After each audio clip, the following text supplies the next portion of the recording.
15 April 2025 रोजी Pune Sinhagad road Manikbagh येथे असलेल्या आभाळमाया वृद्धाश्रम अर्पण सोशल वेलफेअर फाउंडेशनच्या अध्यक्षा डॉक्टर अपर्णा देशमुख मॅडम यांना रोटरी क्लब पुणे डाऊनटाऊनच्या अध्यक्षा दलजीत कौर रैजादा मॅडम यांचा फोन आला की येरवडा एरियामध्ये रस्त्याच्या मधोमध भर उन्हामध्ये एक बेवारस एक निराधार आजी अक्षरशः दयनीय अवस्थेमध्ये पडलेल्या आहेत. तुम्ही त्यांना आश्रमामध्ये घेऊन जाल का? त्यांची विनामूल्य सोय कराल का?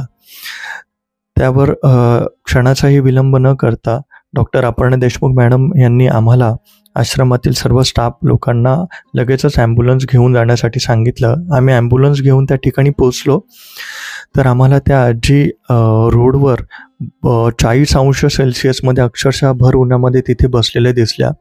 त्यांना कोणी रोडवर जेवण फेकून दिलेलं होतं. ते रोडवरचं जेवण अक्षरशः वेचून खात होत्या.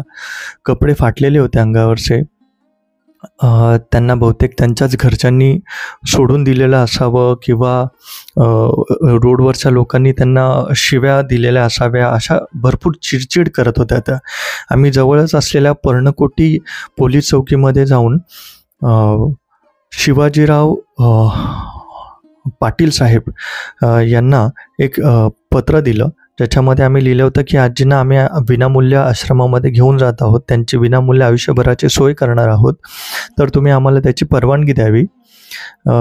त्याच्यावर त्यांनी लगेचच आम्हाला खूप चांगल्या पद्धतीने सहकार्य केलं. आम्हाला परवानगीचं पत्र दिलं.